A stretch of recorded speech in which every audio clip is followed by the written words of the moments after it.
You think you know what happens when power meets prejudice? You have no idea. Those words would echo through every news channel and social media platform within hours. But right now, they existed only in the mind of Zara Hamilton as she stood at the entrance of JFK International Airport's Terminal 4, her canvas backpack slung over one shoulder and a lukewarm coffee clutched in her paint-stained fingers. At 22 years old, Zara didn't look like the heir to an aviation empire worth billions of dollars, and that was exactly how her father had raised her to be. The fluorescent lights hummed overhead with a frequency that usually gave most people headaches, but Zara had grown accustomed to it during her countless trips through airports around the world, always flying under the radar, always blending in with the regular passengers who scraped together money for economy seats and dreamed of someday affording the luxury she could access with a single phone call. Her oversized gray hoodie hung loose over paint-splattered jeans, the result of 3 consecutive all-nighters spent finishing her final thesis project at the London School of Arts, and her curly hair refused to cooperate with the humid New York air, no matter how many times she tried to tuck it behind her ears. To anyone watching, she looked exactly like what she was supposed to look like, a struggling art student who might have to choose between a decent meal and an economy ticket. Someone who belonged in the long, serpentine line that snaked back and forth across the left side of the terminal where hundreds of weary travelers waited to check bags and argue about overweight luggage fees. The scene was familiar chaos, crying babies and frustrated parents, business travelers typing furiously on laptops while balancing coffee cups and briefcases, elderly couples double-checking their documents for the 5th time and wondering aloud whether they remembered to lock the front door. But Zara's destination wasn't the economy check-in area where most people her age would naturally gravitate, where the lighting was harsh and the service was efficient but impersonal. Instead, she found herself walking toward the right side of the terminal where a thick velvet rope created a clear boundary between the ordinary world and something entirely different. Something that whispered exclusivity and privilege in every polished surface and muted conversation. The priority access area felt like stepping into a different universe altogether, one where the carpet was thicker, the lighting was warmer, and the mahogany counter gleamed under carefully positioned spotlights that made everything look like a magazine advertisement for the good life. This was where people who paid 5-figure amounts for airplane seats came to be treated like royalty, where gate agents smiled with genuine warmth because they knew every passenger represented serious money and serious expectations. Zara paused for a moment at the velvet rope, her father's voice echoing in her memory with the 2 principles he'd drilled into her since childhood: never flash your wealth like it makes you better than anyone else, and never let anyone strip away your dignity because of how you look or what they assume about your circumstances. David Hamilton had built Sky Atlantic Airlines from a single-plane charter service into one of the world's most respected carriers, and he'd done it while facing down prejudice and doubt at every step of the way, teaching his daughter that true power came not from displaying wealth, but from maintaining grace under pressure. She took a deep breath, tasting the familiar mixture of jet fuel and coffee that seemed to permeate every major airport, and stepped under the rope. The sound of sharp, determined heels clicking against polished marble echoed across the priority area like a countdown timer each step, carrying the weight of authority and absolute certainty about who belonged in this space and who didn't belong anywhere near it.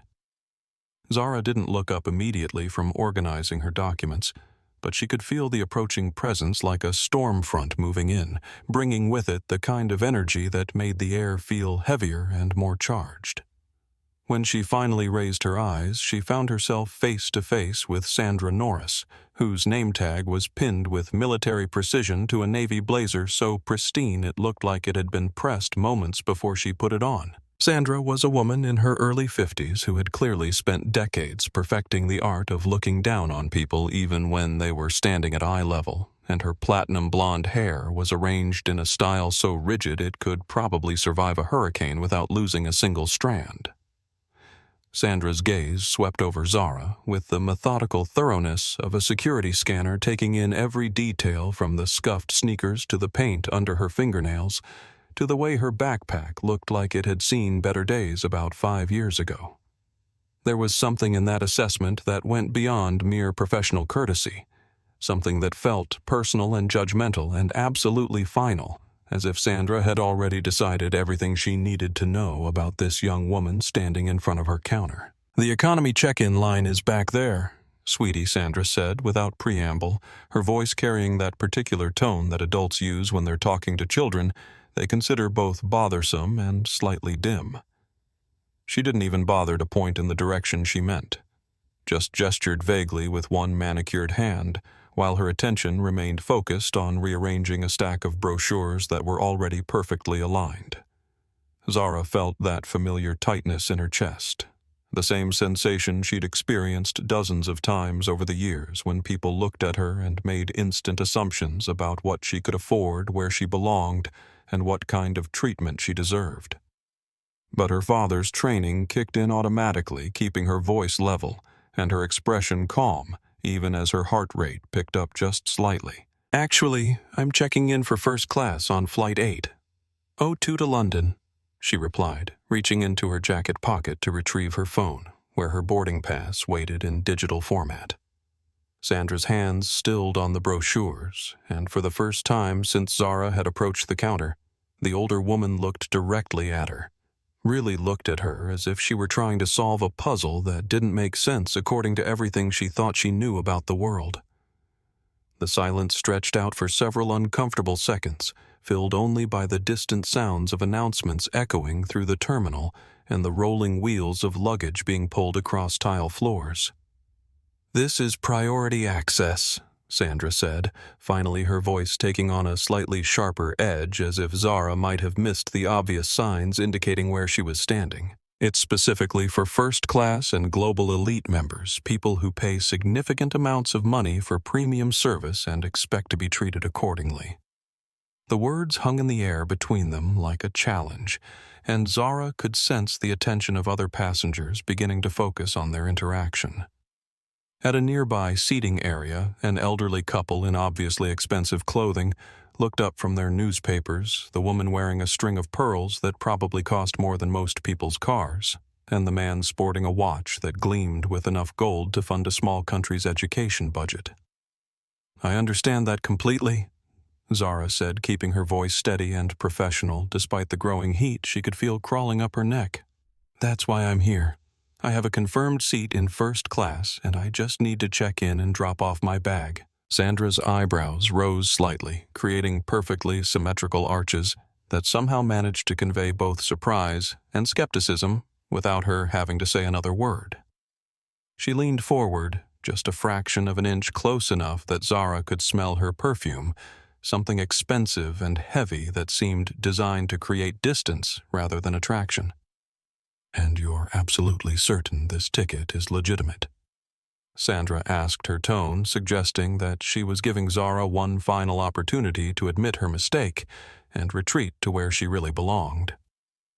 Before Zara could respond, the couple from the seating area approached the counter, their movements carrying the kind of casual confidence that comes from never having to question whether you'll be welcomed wherever you go. Robert Blackwell wore a suit that probably cost more than most people earned in a month, and his wife Helen carried a purse that bore the unmistakable logo of a fashion house that only people with serious money could afford.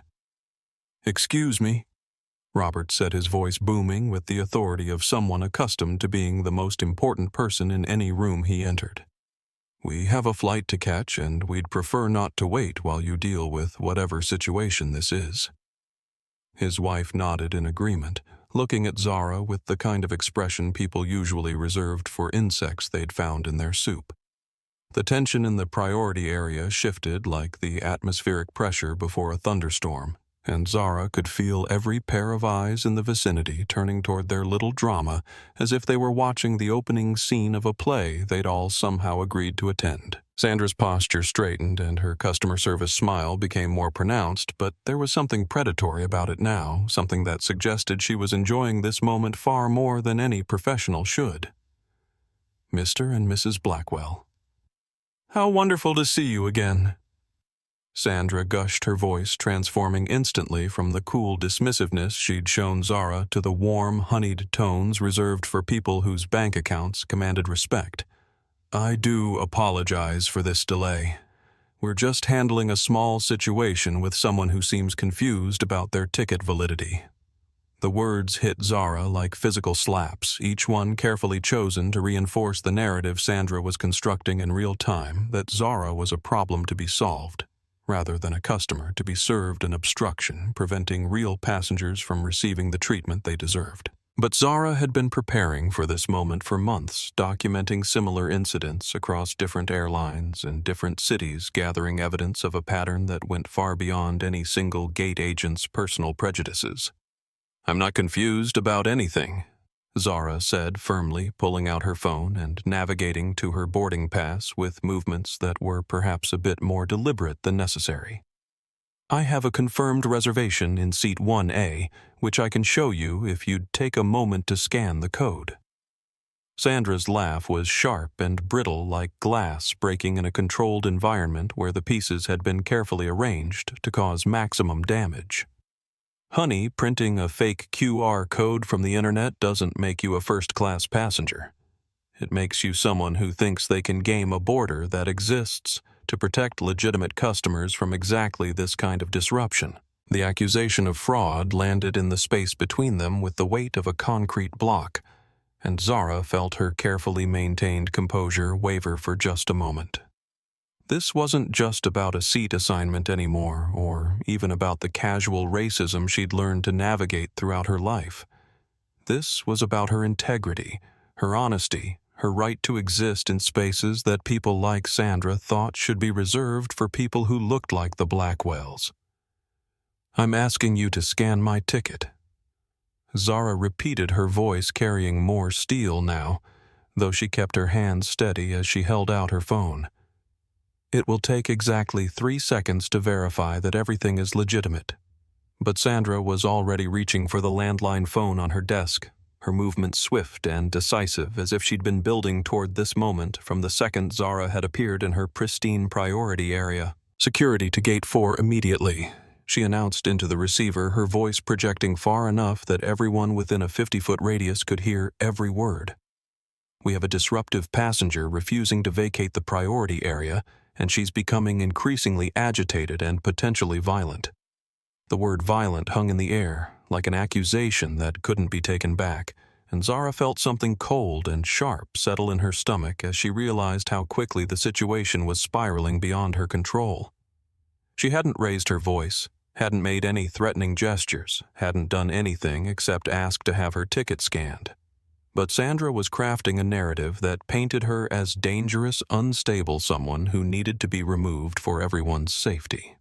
Robert Blackwell stepped closer, positioning himself as if he might need to physically intervene to protect the women around him from whatever threat Zara apparently represented. This is exactly the kind of behavior that makes these places feel unsafe, he declared, speaking loudly enough to ensure his words carried to the small crowd that was beginning to gather. People think they can just force their way into spaces they haven't earned the right to occupy. Helen nodded vigorously, clutching her expensive purse closer to her chest as if Zara might attempt to snatch it at any moment. It's completely inappropriate behavior, and frankly, I'm surprised security wasn't called sooner. In the distance, Zara could hear the sound of radio static and hurried footsteps approaching from multiple directions, and she knew that whatever happened next would be recorded on multiple phones and probably uploaded to social media within minutes. This was the moment her father had prepared her for without either of them fully realizing it, the test of whether she could maintain her dignity in the face of public humiliation and false accusations. I just want to get on my flight, she said quietly, more to herself than to anyone else. But the words seemed to echo in the sudden silence that had fallen over the priority area.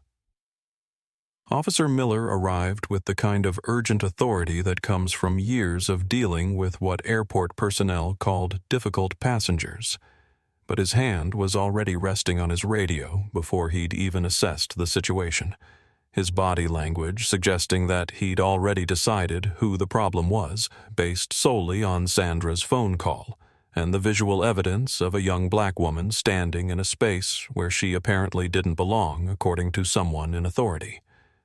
He was a large man whose uniform was stretched tight across his chest, and his presence immediately shifted the dynamics of the entire scene, transforming what had been a customer service dispute into something that felt far more serious and potentially dangerous. The small crowd of onlookers had grown larger, with people stopping their own travel routines to pull out phones and capture whatever was about to happen, turning Zara's personal crisis into their entertainment for the evening.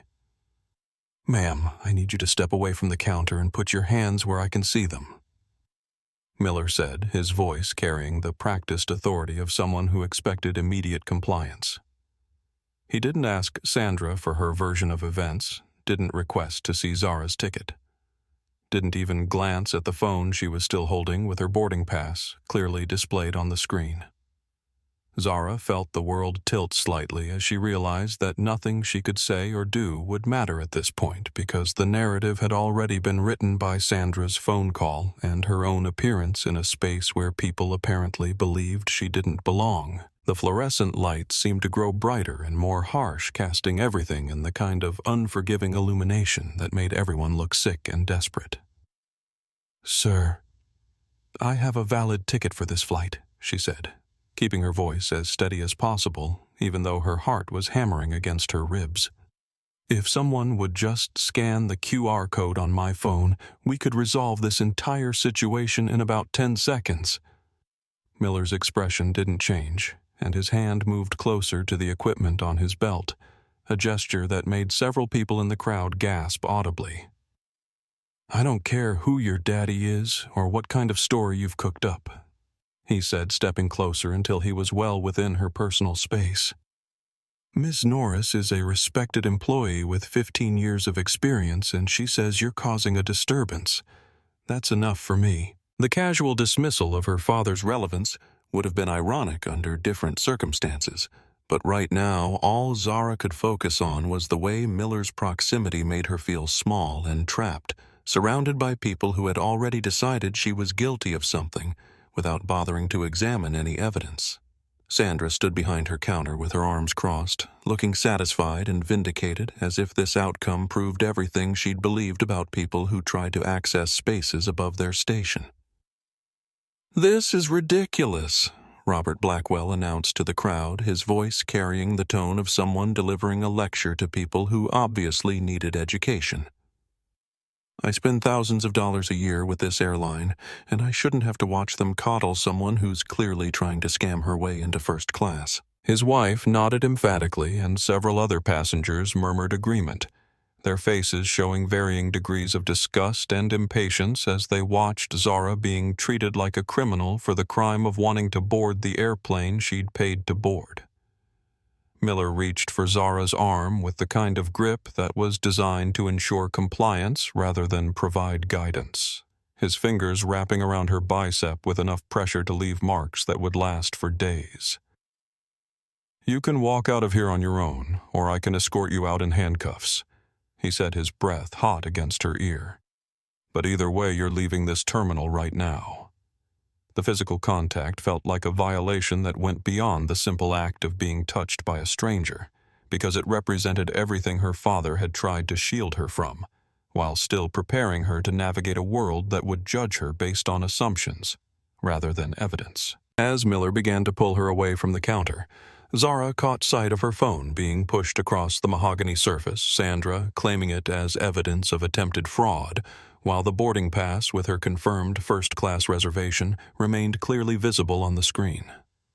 The walk toward the terminal exit felt like the longest journey of her life, with hundreds of eyes tracking her progress and dozens of phones capturing her humiliation from multiple angles, creating a permanent record of the moment when someone decided she didn't deserve the dignity that should be afforded to every human being, regardless of their appearance or their ability to prove their worth to strangers who had already made up their minds about who she was and what she deserved. "Officer Miller, release her immediately." The voice cut through the chaos of Terminal 4 like a blade through silk, deep and resonant with the kind of authority that didn't need to be raised to command absolute attention. Every conversation stopped mid-sentence. Every footstep paused. Every phone recording. The scene seemed to freeze, as if the entire building had been placed on sudden pause by words that carried weight beyond their simple meaning. Miller's grip on Zara's arm loosened instantly, his body responding to the command before his brain had even processed who might have delivered it with such absolute certainty. The crowd that had been following their progress toward the exit turned as one toward the source of that voice, their expressions shifting from entertainment to confusion to something approaching awe as they took in the sight of a man whose presence seemed to alter the very atmosphere of the space around him. David Hamilton stood at the entrance to the jetway like someone who owned not just the terminal, but the entire concept of air travel itself, his charcoal suit tailored to perfection, and his bearing suggesting that he had never encountered a problem that couldn't be solved through the application of intelligence resources and absolute unwillingness to accept unacceptable behavior. He was flanked by two assistants who looked like they'd been chosen specifically for their ability to handle crises, and behind them stood Arthur Pendleton, the airport director whose face had gone completely pale as he realized what was unfolding in his facility. The silence that followed David's command was so complete that the usual airport sounds, announcements, rolling luggage, distant conversations seemed impossibly loud by comparison. Sandra, who had been standing behind her counter, with the satisfied expression of someone who had successfully defended her territory against invasion, felt her smile begin to falter as she tried to process the scene developing in front of her. Miller released Zara's arm entirely and took a step backward, his hand instinctively moving away from his equipment as he recognized the kind of power that didn't need to threaten because it could simply make things happen through other channels.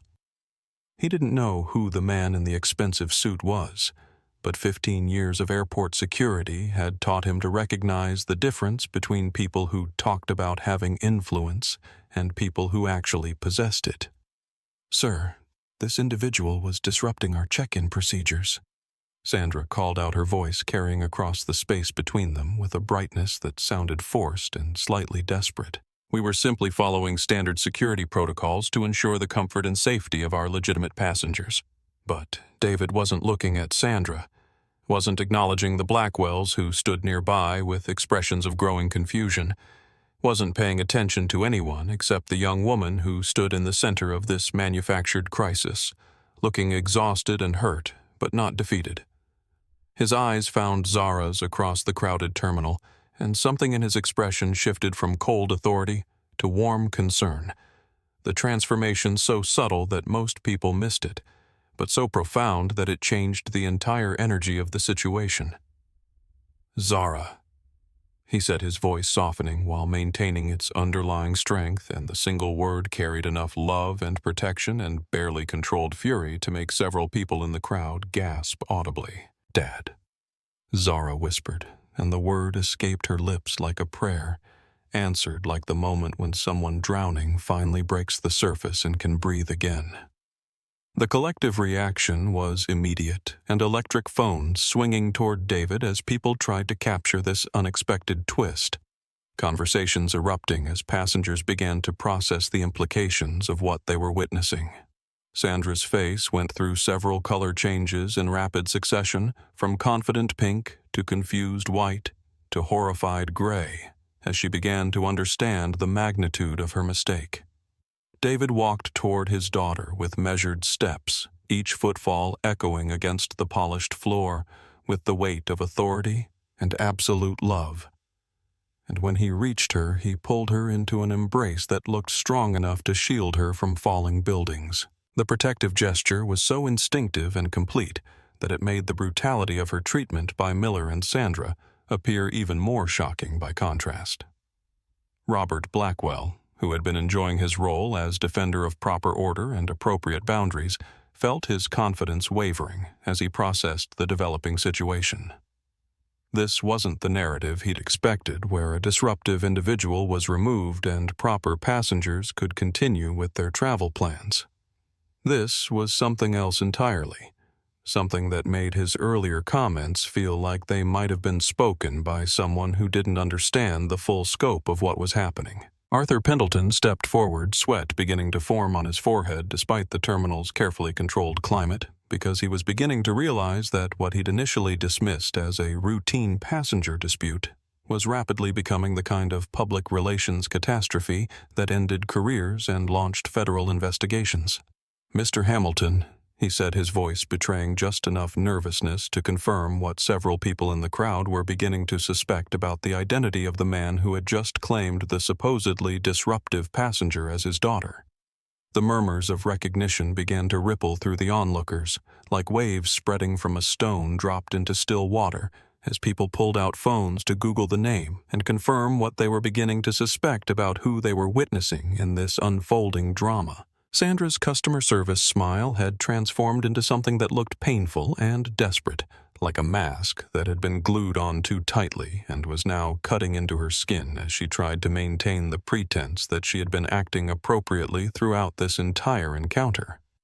Her hands fluttered nervously as she stepped out from behind her protective counter, moving toward David with the kind of forced enthusiasm people display when they realize they've made a mistake, but aren't quite sure how large that mistake might be. "Mr. Hamilton, what an unexpected pleasure to see you here today," she gushed, her voice rising to a pitch that suggested she was fighting panic. "I had no idea you were traveling through our facility, and I certainly didn't realize that this young woman might be connected to you in some way." The words hung in the air like evidence in a trial where the verdict had already been decided, because every syllable confirmed that Sandra's treatment of Zara had been based entirely on assumptions about her appearance and worthiness rather than any actual verification of her credentials or status. David's expression remained carefully neutral, but there was something in his stillness that felt more dangerous than any display of anger could have been. "Connected to me in some way," he repeated slowly, as if testing the phrase for its full range of meanings and implications. "Sandra, this is my daughter. She holds a confirmed reservation in first-class seat 1A, which she purchased with her own Obsidian-level frequent flyer account. She has been trying to check in for her flight home to London, and instead of receiving the service that every passenger deserves regardless of their appearance or age, she has been accused of fraud, had her phone confiscated, and physically assaulted by airport security."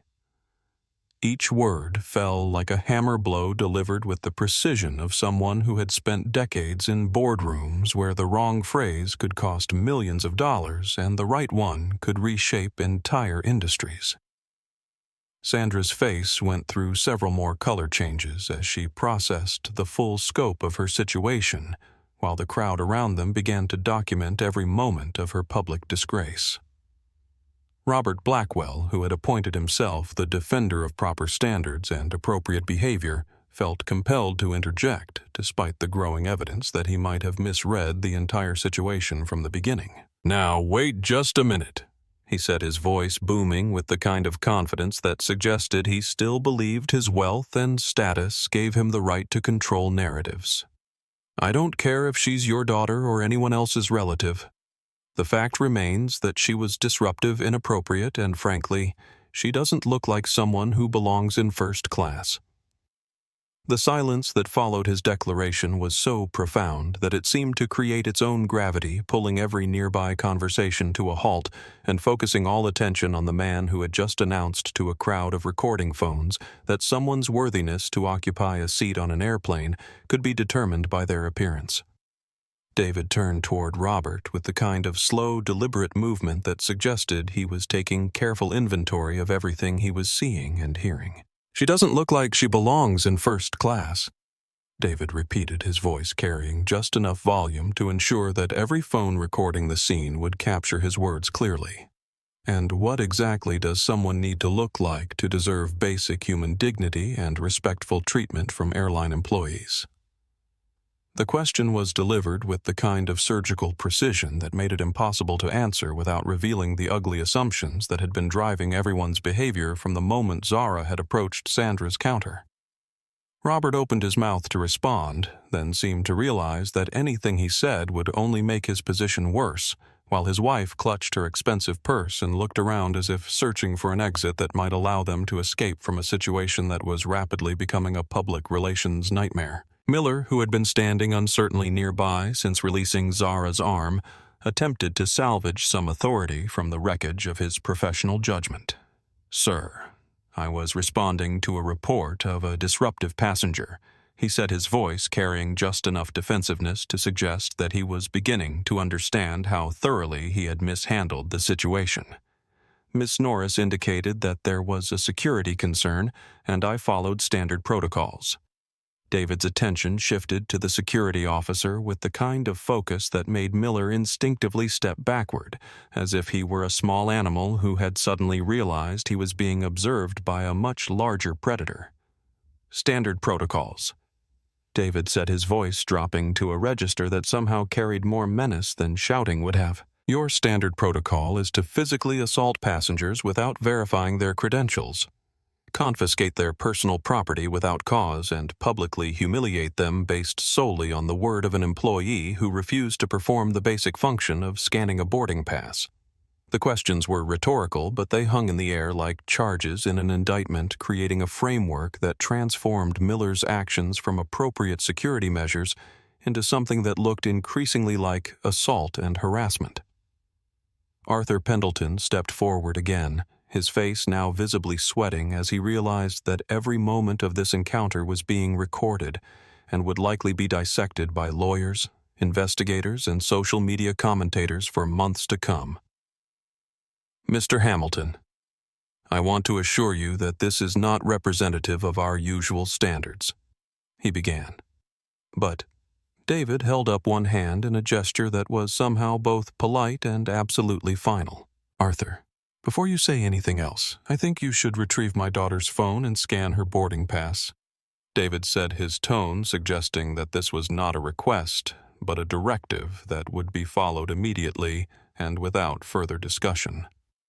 Sandra's hands trembled visibly as she reached behind her counter to retrieve Zara's phone, her movements jerky and uncertain, as if she were handling evidence from a crime scene where she was beginning to suspect she might be the primary suspect. The device felt heavier than it should have in her palms, weighted down by the growing realization that everything she had assumed about this situation had been wrong from the very beginning, and that her refusal to perform the simple task of scanning a boarding pass had set in motion a chain of events that was rapidly spiraling far beyond her control. Arthur Pendleton produced his own scanning device with the efficiency of someone who had suddenly realized that his career might depend on resolving this situation as quickly and thoroughly as possible, and the electronic chirp that followed the scan seemed to echo through the terminal with the finality of a judge's gavel. The small screen displayed information that made his face go even paler. "Confirmed reservation, Obsidian class, frequent flyer status, seat. 1A paid in full with no flags, no issues, no problems whatsoever. Valid reservation," he announced, his voice carrying across the crowd with enough volume that everyone recording the scene would capture his words clearly. "First class seat 1. A Obsidian status, no restrictions."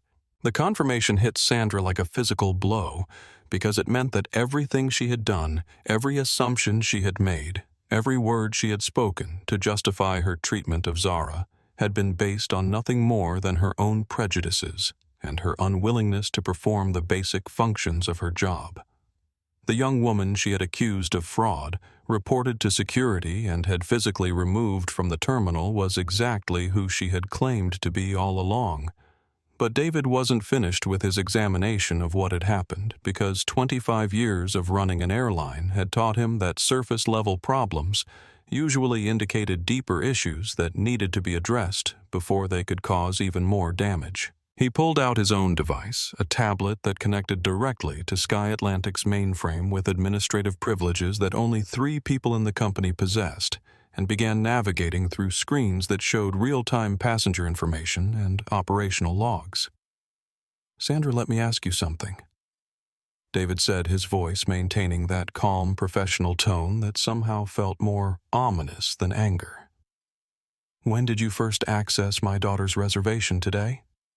The question seemed simple enough, but Sandra's expression suggested that she understood there were layers beneath the surface, that she hadn't considered implications that went beyond her initial refusal to scan a boarding pass. When she approached the counter, she stammered, her voice barely audible above the ambient noise of the terminal. David's fingers moved across his tablet screen with practiced efficiency, pulling up back-end logs that showed every interaction with Zara's reservation throughout the day, and what he found there made his jaw tighten in a way that suggested his careful control was beginning to slip. According to our logs, you accessed my daughter's reservation at 1:47 this afternoon, he said, his voice still calm but carrying an edge that made several people in the crowd step closer to hear better. That was 6 minutes before she approached your counter. The implications of that timeline hit the crowd like a wave because it meant that Sandra had been doing something with Zara's reservation before they had ever interacted, had been taking some kind of action that went beyond simply processing a check-in request. Sandra's face went completely white, and her hands began to shake more violently as she realized that her actions were being traced through electronic records that she hadn't considered. At 1:48, you flagged seat 1A as a no-show and released it back into the inventory. David continued reading from his screen with the methodical precision of someone presenting evidence in a courtroom. At 1:49, you assigned that same seat to a new passenger through what our border shows as a complimentary operational upgrade. Robert Blackwell, who had been standing nearby with his wife, looking increasingly uncomfortable as the situation developed, suddenly found himself the focus of David's attention as the airline CEO looked up from his tablet with an expression that suggested he was seeing connections that others had missed. "Mr. Blackwell?" David said, his voice carrying across the space between them with crystal clarity. "According to our records, you and your wife were originally booked in business class seats for today's flight. Is that correct?" The question caught Robert off guard, and his automatic response revealed more than he probably intended. "Well, yes, but we requested an upgrade when we arrived, and this young lady was very accommodating about finding us something more appropriate to our status." The admission hung in the air like a confession because it confirmed that Sandra had not simply made an error in judgment about Zara's worthiness to occupy first class. She had actively manipulated the reservation border to steal Zara's paid seat and give it to passengers who she deemed more deserving based on their appearance and attitude, turning what should have been a simple check-in process into an elaborate scheme of discrimination and fraud. David's expression remained perfectly controlled, but something in his stillness suggested that he was processing implications that went far beyond a single employee's bad judgment, connecting dots that painted a picture of corruption that was both more extensive and more deliberate than anyone in the crowd had imagined possible. The revelation that Sandra had actively stolen Zara's seat to accommodate the Blackwells transformed the entire narrative from a story about prejudice and poor customer service into something that felt more like a carefully planned operation, and David's expression suggested that he was beginning to see patterns that extended far beyond this single incident. His fingers moved across his tablet screen with increasing urgency as he dug deeper into the back-end logs, accessing data that revealed not just what had happened but when and why it had been orchestrated. Zara, who had been standing quietly beside her father while he methodically dismantled Sandra's version of events, suddenly spoke up with information that made the situation even more complex and disturbing. "Dad, there's something else you need to know," she said, her voice carrying clearly through the crowd that had gathered to witness this public unraveling. "Before the Blackwells even approached the counter, before any of this started, I saw Sandra send a text message on her personal phone." The details seemed insignificant until David's expression changed, his eyebrows rising slightly as he processed the implications of coordinated communication during what was supposed to be a random customer service interaction. 25 years of business experience had taught him that coincidences were rare in situations involving money and power, and the timing of Sandra's text message suggested planning rather than spontaneous decision-making. What did the text say? David asked, his voice still calm but carrying an undertone of growing concern that made Arthur Pendleton step closer to hear the response. Target acquired.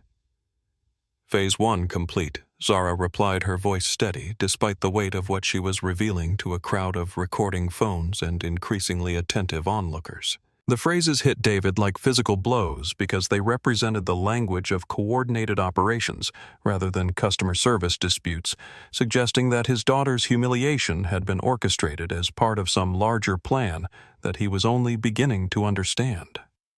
His mind immediately went to the corporate challenges he was facing, the board meetings and merger discussions and shareholder votes that could be influenced by exactly the kind of public relations disaster that was unfolding around them.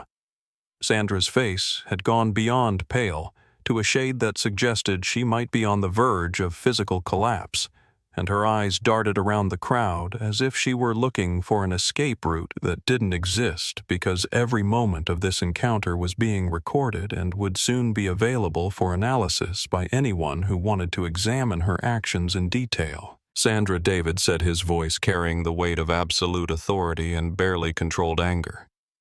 Who did you send that text message to? The question hung in the air like a challenge that couldn't be avoided, and Sandra's mouth opened and closed several times without producing any sound, as if her voice had been disconnected from her brain by the overwhelming realization of how much trouble she was in. The crowd pressed closer, sensing that they were witnessing the climax of a drama that had far more implications than anyone had initially understood. Arthur Pendleton stepped forward, his face showing the kind of professional concern that suggested he was beginning to understand that this incident would have consequences that extended far beyond his terminal, affecting relationships and contracts and business partnerships that represented millions of dollars in revenue for the airport. Mr. Hamilton, I think we should continue this conversation in a more private setting, he suggested, his voice carrying the tone of someone who was trying to minimize damage that had already spiraled far beyond containment. But David wasn't interested in privacy or damage control because his daughter had been publicly humiliated and assaulted, and he understood that the only way to prevent similar incidents was to ensure that the consequences were as public and thorough as the original offense.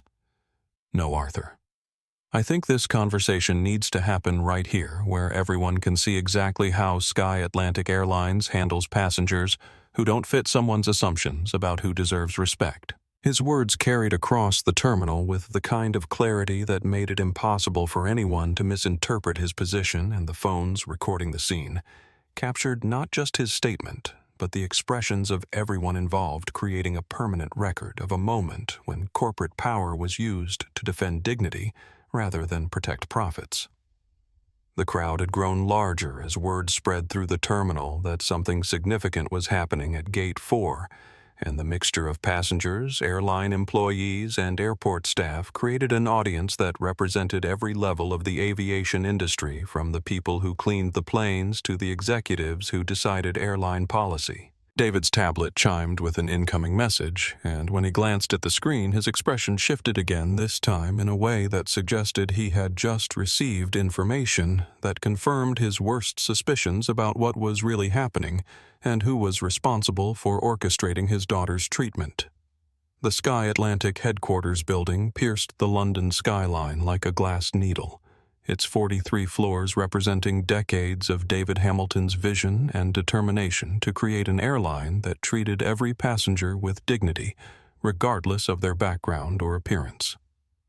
But as David and Zara stepped off the elevator onto the executive floor, 12 hours after the JFK incident, the building felt different, charged with the tension that comes when long-held assumptions about loyalty and trust are about to be shattered in ways that can never be repaired. The emergency board meeting David had called from his private jet during the flight home had drawn every member of Sky Atlantic's leadership team, their faces showing varying degrees of confusion and concern as they tried to understand why they had been summoned with less than 2 hours' notice for a gathering that David had described only as addressing a security breach that threatens the foundation of our company. Zara walked beside her father down the polished corridor, no longer hiding behind the protective camouflage of her art student appearance, but wearing a sharp black blazer that had been waiting for her in David's private office, transforming her from someone who could be dismissed as irrelevant into someone whose presence commanded attention and respect. Her bearing had changed along with her clothing, revealing the confidence and authority that came from growing up as the daughter of someone who had built an empire from nothing and taught her that power meant nothing if it wasn't used to protect people who couldn't protect themselves. The boardroom doors swung open to reveal 12 of the most powerful people in commercial aviation, their expensive suits and carefully styled appearances representing billions of dollars in collective influence and decision-making authority. But at the head of the polished mahogany table that usually belonged to David sat Julian Martinez Sky Atlantic's chief financial officer, whose silver hair and charming smile had made him a favorite of financial journalists and industry analysts for nearly a decade. Julian's expression showed carefully controlled surprise as David and Zara entered the room, his eyebrows rising just enough to suggest that he hadn't expected this particular development, but was confident in his ability to handle whatever challenges might arise from their unexpected appearance. David, Zara. "We weren't expecting you back from New York so soon," he said, his voice carrying the warm familiarity of someone who had shared thousands of business dinners and strategic planning sessions over the years. "I'm sure you weren't, David," replied his tone, carrying undertones that made several board members shift uncomfortably in their leather chairs, sensing tensions they didn't understand, but recognizing the signs of a confrontation that was about to reshape their understanding of corporate politics and personal loyalty. David walked to the side of the conference table rather than taking his usual seat, his movements deliberate and controlled as he placed a tablet on the polished wood surface and gestured toward the large display screen that dominated one wall of the boardroom. "Before we discuss anything else, I think everyone needs to see exactly what happened at JFK this afternoon." The screen flickered to life, displaying security footage from multiple angles that showed Sandra's initial interaction with Zara, the escalation that followed, and the intervention of airport security. But this wasn't the grainy, distant footage that usually emerged from airport incidents.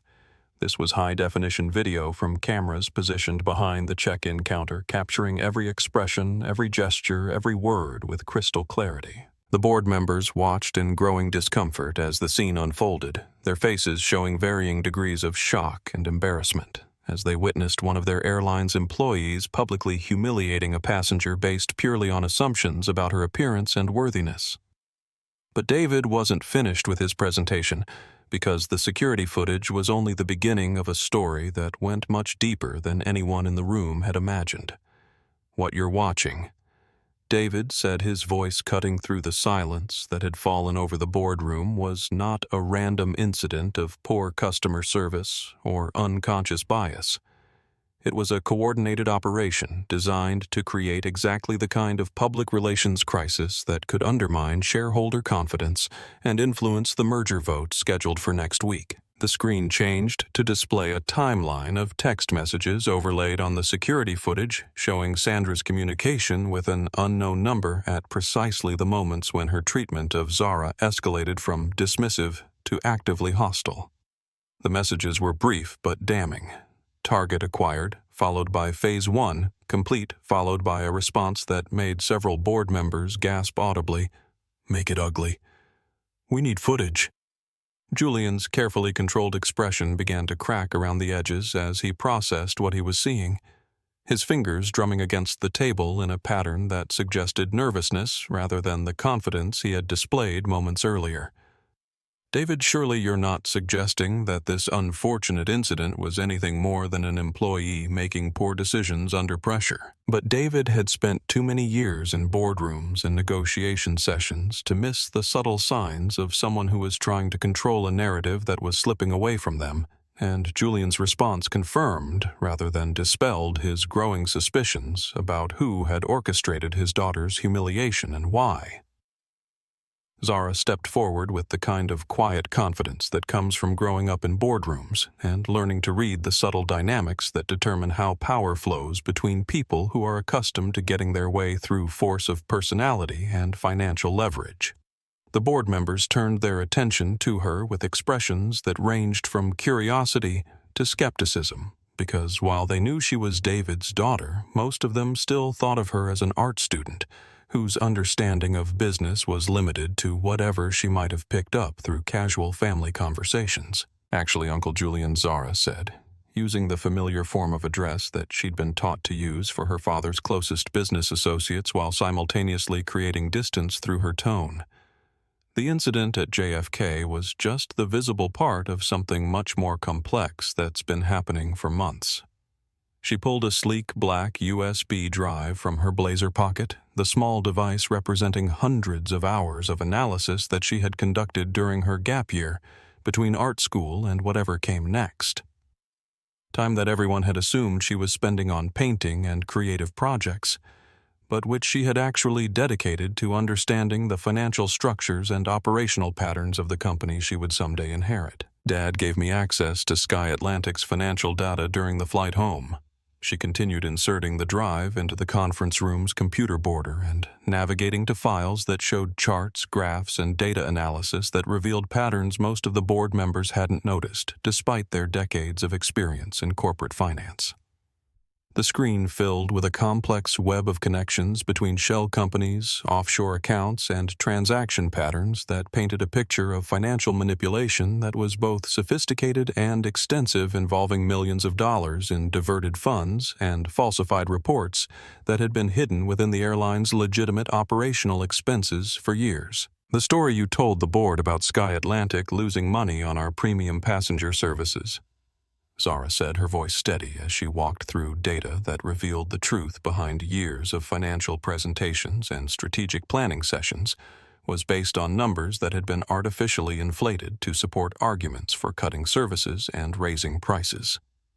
Julian's face had gone completely pale as he watched his protégé, someone he had known since she was a child, asking questions about airplane engines and route planning during family dinners, systematically dismantling financial structures that he had spent years building and protecting from exactly this kind of scrutiny. "The real reason our premium services appeared unprofitable," Zara continued clicking through screens that showed transaction details and account transfers that revealed the scope of Julian's deception, "was because significant portions of the revenue were being diverted through a shell company called Blue Sky Consulting, which is registered in the Cayman Islands and owned by a trust that lists Maria Martinez as the primary beneficiary." The revelation that Julian's wife was the ultimate recipient of funds stolen from Sky Atlantic hit the boardroom like a physical explosion, because it meant that someone they had trusted with the financial health of their company had been systematically stealing from them while simultaneously arguing for policies that would have made his theft easier to conceal and more profitable to execute. Every time Sandra or another gate agent processed what appeared to be a complimentary operational upgrade, Zara explained her presentation, revealing the full scope of the scheme that had been operating under their noses for years. A transaction fee was automatically deposited into Blue Sky Consulting's accounts, supposedly to cover administrative costs, but actually funding a lifestyle that Julian's salary alone couldn't support. Julian stood up abruptly, his chair falling backward as he realized that his decades of careful planning and subtle manipulation were being exposed by someone whose intelligence and capabilities he had completely underestimated, someone whose access to company data and understanding of financial analysis had allowed her to see patterns that he thought he had hidden beyond detection. "This is ridiculous," he said, his voice carrying desperation rather than authority as he looked around the table at faces that showed growing understanding and mounting anger. "You're going to believe financial analysis from someone whose primary qualification is a degree in art." But Zara wasn't finished with her presentation, and her response to Julian's attack revealed not just her analytical capabilities, but her understanding of exactly how personal his betrayal had been for her father and their family. 3 weeks after the confrontation in the Sky Atlantic boardroom, Sandra Norris sat in a gray, windowless room that smelled of industrial disinfectant and desperation. The fluorescent lights overhead casting the same harsh illumination that had once made her feel powerful behind her mahogany counter, but now seemed designed to expose every flaw and failure that had led her to this moment. The designer blazer that had once been her armor of authority had been replaced by an orange jumpsuit that fit poorly and reminded her every moment of how completely her world had collapsed. The district attorney's office had been clear about her options from the beginning: 5 to 7 years in federal prison for grand larceny wire fraud, and filing false police reports with the possibility of additional charges related to civil rights violations that could extend her sentence significantly if she chose to fight the charges in court. Her court-appointed lawyer, a tired man who looked like he wished he was anywhere else, had explained that the video evidence from JFK made any kind of defense practically impossible. "Mrs. Norris," he said, shuffling through papers that documented the complete destruction of her life, "the prosecution has offered a plea agreement that would reduce your sentence to 3 years with possibility of parole in 18 months if you provide full cooperation in the investigation of Julian Martinez and his financial schemes." Sandra's hands shook as she processed the reality that her willingness to send a single text message in exchange for what she thought would be easy money had destroyed not just her career but her future, her reputation, and her freedom. The condo she had been so proud of had been seized to pay restitution. The retirement savings she had accumulated over 15 years of dedicated service had been frozen pending investigation, and the respect she thought she had earned through years of protecting her airline standards had evaporated the moment the truth about her actions became public. Meanwhile, across the city, Robert Blackwell sat in what had once been his corner office overlooking a luxury car dealership empire that had represented 3 generations of family success, staring at bankruptcy papers that detailed the complete liquidation of everything he had worked to build throughout his adult life. The IRS investigation that had begun with questions about his cash payment to Sandra had revealed decades of tax evasion, money laundering, and business practices that had finally caught up with him in ways that would have seemed impossible just a month earlier.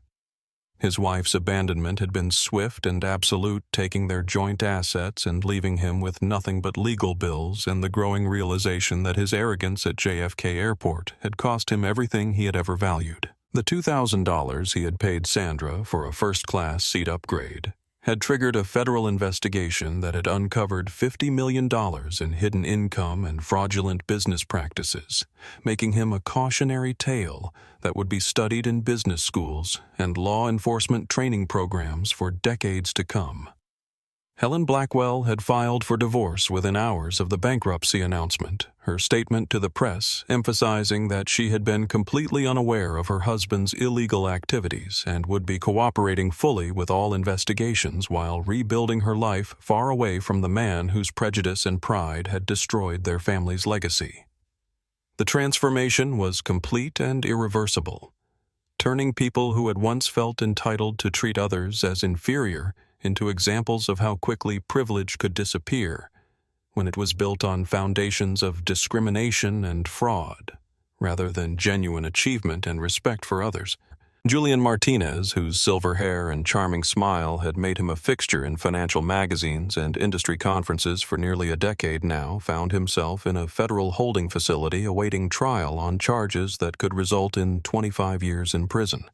His reputation destroyed, and his family name associated with one of the largest corporate embezzlement schemes in aviation history. The shell companies he had created, the offshore accounts he had funded, and the lifestyle he had maintained through years of systematic theft had all been exposed and dismantled by investigators who had followed the trail that Zara's analysis had revealed, turning his decades of careful planning into evidence that would ensure he spent most of his remaining years behind bars. The justice was swift and absolute, serving as a reminder that actions have consequences, and that treating people with dignity and respect isn't just morally right, but practically essential in a world where power can shift suddenly and completely. The arrest of Julian Martinez didn't just dominate the evening news. It sent shockwaves through the global aviation industry that forced every airline executive to examine their own companies for similar patterns of corruption and discrimination that might be hidden beneath layers of corporate bureaucracy and professional courtesy. The sight of Sky Atlantic's former CFO being led away in handcuffs, his expensive suit jacket pulled over his head to shield him from the camera flashes, became the defining image of corporate accountability in an era when such accountability often seemed impossible to achieve. Financial markets responded with the kind of volatile uncertainty that comes when investors realize that companies they thought they understood might be hiding problems that could destroy shareholder value overnight.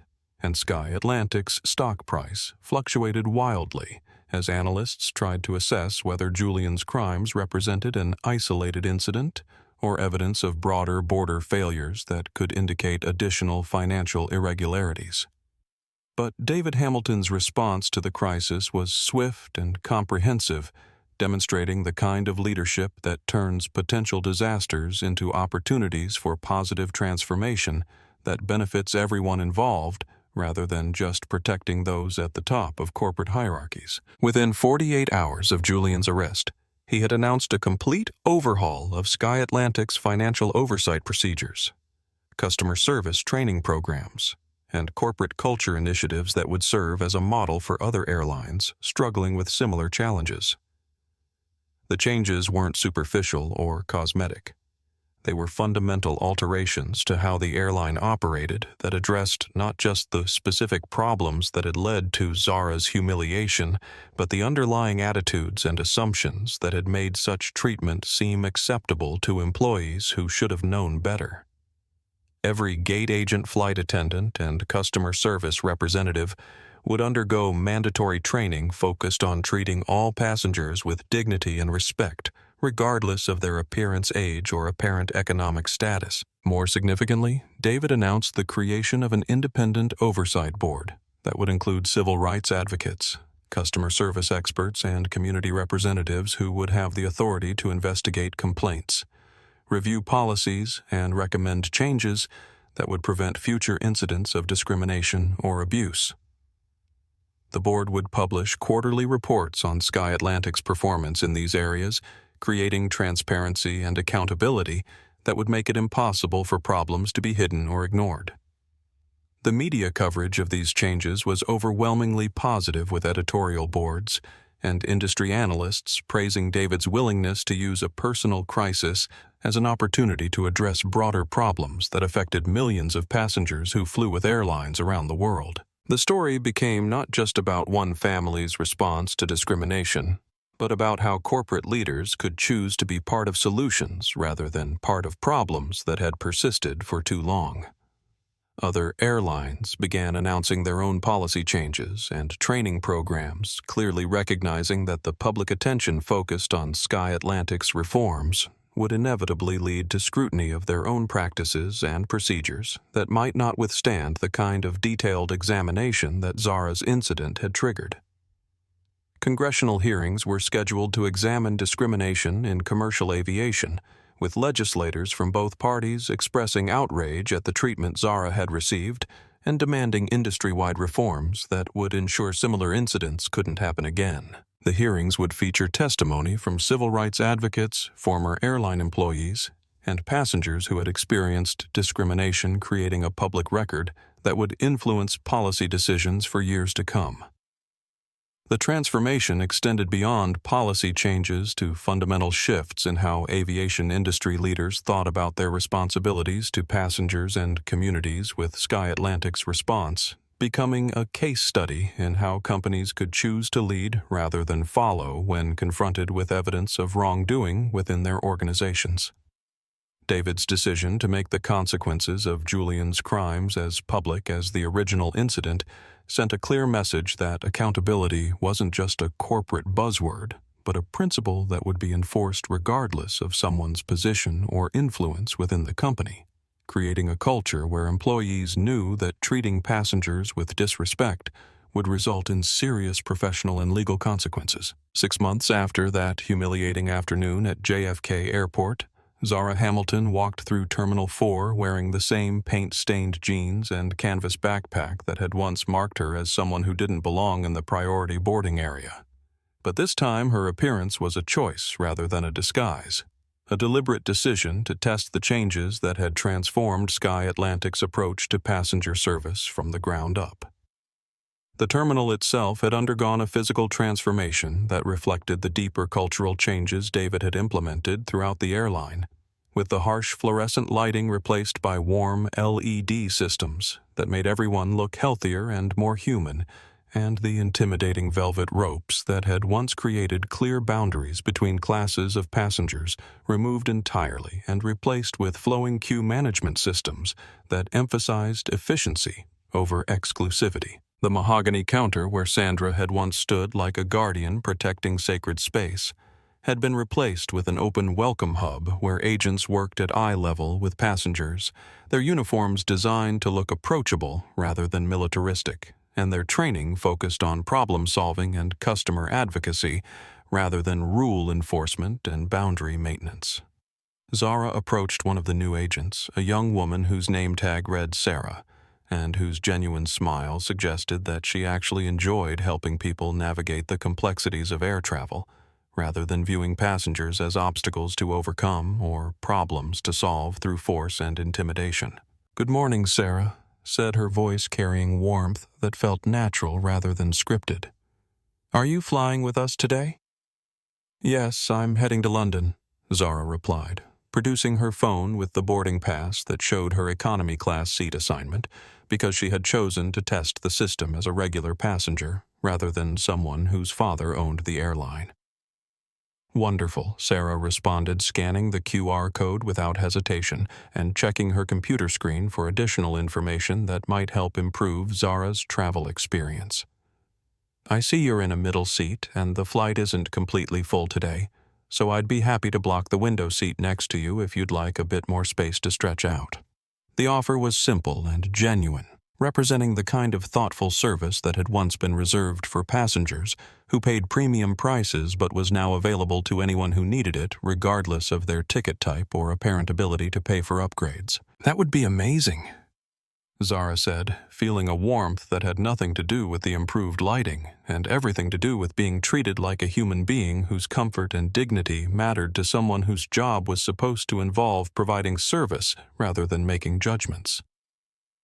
As she walked through the terminal toward her gate, Zara noticed the other changes that had been implemented throughout Sky Atlantic's network, from the diverse artwork that celebrated different cultures and communities to the customer service representatives who spoke multiple languages and were trained to recognize signs of passengers who might need additional assistance or support. The mural she had painted during late-night sessions after the terminal closed dominated the main wall of the departure area, a kaleidoscope of faces representing every race, age, and background imaginable, with an airplane taking off in the center, and its contrails transforming into a flock of birds that seemed to carry the dreams and aspirations of everyone who passed through this space. At the bottom of the mural, a small plaque bore the dedication she had insisted on. "In a world where you can fly anywhere, choose to be kind," a message that had become Sky Atlantic's unofficial motto, and a reminder to employees and passengers alike that how we treat each other matters more than where we're going or how much we paid to get there. The boarding process itself had been transformed from a hierarchy-based system that reinforced class distinctions into a community-focused experience that prioritized families with young children, passengers who needed extra time or assistance, and anyone else who might benefit from additional support regardless of their ticket price or frequent flyer status. Zara found herself in line behind a mother struggling with a crying baby and an overloaded diaper bag, and without thinking about it, she stepped forward to help carry the woman's luggage. A gesture that would have seemed impossible in the old system where passengers were encouraged to compete for space and attention rather than support each other through the challenges of modern travel. David Hamilton found his daughter at gate 23, sitting cross-legged on the floor near her boarding area with her sketchbook open across her knees, drawing the faces of passengers around her with the same attention to detail and humanity that she had brought to every aspect of Sky Atlantic's transformation over the past 6 months. He approached her with the quiet pride of someone who had watched his child grow from someone who needed protection into someone who could protect others through her vision and determination. "How's the inspection going, Director Hamilton?" he asked, settling down on the floor beside her, despite the fact that his expensive suit probably cost more than most of the other passengers' entire wardrobes. Check-in took 45 seconds, Zara reported, closing her sketchbook and looking around at the diverse crowd of travelers who represented the kind of inclusive community that Sky Atlantic had worked to create. "Agent Sarah offered me extra space without being asked. The atmosphere feels welcoming rather than intimidating, and I've seen 3 different employees go out of their way to help passengers who looked like they needed assistance." "Good." David nodded, following her gaze across the boarding area where families of different backgrounds chatted with business travelers, where elderly passengers received help with their luggage from younger people who had once been trained to compete rather than collaborate, and where the artificial barriers that had once divided people into categories based on their ability to pay had been replaced with genuine community and mutual respect. They sat together in comfortable silence for a few moments, watching the boarding process unfold with the efficiency that came from treating all passengers as valued customers rather than sorting them into hierarchies based on ticket prices and perceived importance. The gate agent announced boarding for families with young children first, followed by anyone who needed extra time or assistance, creating a system that prioritized human needs over corporate profits. "You know," David said, his voice carrying the reflection that comes from having seen his life's work tested and transformed through crisis. "When I started this airline, I thought success meant building something big enough and profitable enough to demand respect from people who had never respected people like us." Zara looked at him with the kind of attention that comes from finally understanding someone whose motivations had seemed clear but whose deeper dreams had been more complex than she had realized as a child, watching him build an empire while trying to shield her from the prejudice and doubt that had fueled his determination. "But watching you handle what happened at JFK, seeing how you turned something that could have destroyed us into something that made us better," he continued. "I realized that real success isn't about demanding respect. It's about creating spaces where everyone can receive the dignity they deserve simply because they're human beings." The boarding announcement for their flight interrupted their conversation, but neither of them moved immediately toward the gate because this moment represented something more significant than just the end of a day or the beginning of a trip. It was the completion of a circle that had begun with discrimination and humiliation, but had ended with transformation and hope. "I'm proud of you," David said, standing up and offering his hand to help Zara to her feet, a gesture that was both practical and symbolic of the partnership they had developed over the past months as they worked together to rebuild their company's culture and values. "I'm proud of us," Zara replied, accepting his help but maintaining the independence that had allowed her to navigate challenges that would have broken someone who hadn't been raised to understand that dignity was something you maintained for yourself rather than something others granted you based on their assessment of your worthiness. As they joined the boarding line, Zara found herself behind the same mother and baby she had helped earlier, and she naturally stepped forward again to assist with luggage and boarding passes, her actions reflecting the values that Sky Atlantic now tried to embody rather than just advertise. The gate agent smiled at the interaction, recognizing it as evidence that their cultural transformation was working not just as a corporate policy, but as a genuine change in how people treated each other. David watched his daughter board the plane as just another passenger choosing an economy seat, because she wanted to stay connected to the experience of travelers who couldn't afford premium cabin and might need advocates who understood both their challenges and the airline's capacity to address them with creativity and compassion, rather than rules and limitations. The flight to London would give Zara time to work on her next project, a comprehensive study of how airlines around the world could implement similar changes to create more inclusive and respectful travel experiences for everyone, regardless of their background or ability to pay premium prices for basic human dignity. The Sky Atlantic Standard became the gold standard for passenger dignity across the aviation industry, with airlines around the world implementing similar policies after congressional hearings revealed that discrimination in air travel was far more widespread than anyone had publicly acknowledged. Major carriers announced multi-million-dollar training programs focused on treating every passenger with respect, and several industry trade associations developed certification programs that would ensure consistent implementation of anti-discrimination policies across different companies and routes. Sandra Norris completed her prison sentence with a newfound understanding of what it meant to be powerless and judged by others based on assumptions rather than evidence. And upon her release, she began working with civil rights organizations to train customer service employees on recognizing and preventing the kind of discriminatory behavior that had destroyed her own life and career. The Blackwells never recovered financially or socially from their spectacular downfall, serving as a permanent reminder that privilege without character is ultimately worthless, and that treating others with disrespect can cost everything you think you've earned. Zara's mural at JFK became the inspiration for similar artwork installations at airports around the world, each one featuring local artists and celebrating the diversity of communities that make air travel possible. While her work as Sky Atlantic's Director of Customer Experience led to speaking engagements at universities and corporate conferences, where she shared the story of how personal pain can be transformed into positive change that benefits millions of people who will never know your name, but whose lives are improved by your refusal to accept injustice as inevitable. The message remains simple, but powerful. Dignity should never be a luxury upgrade. Respect should never depend on appearance or wealth, and you never know who you're talking to, so treat everyone like they matter, because they do.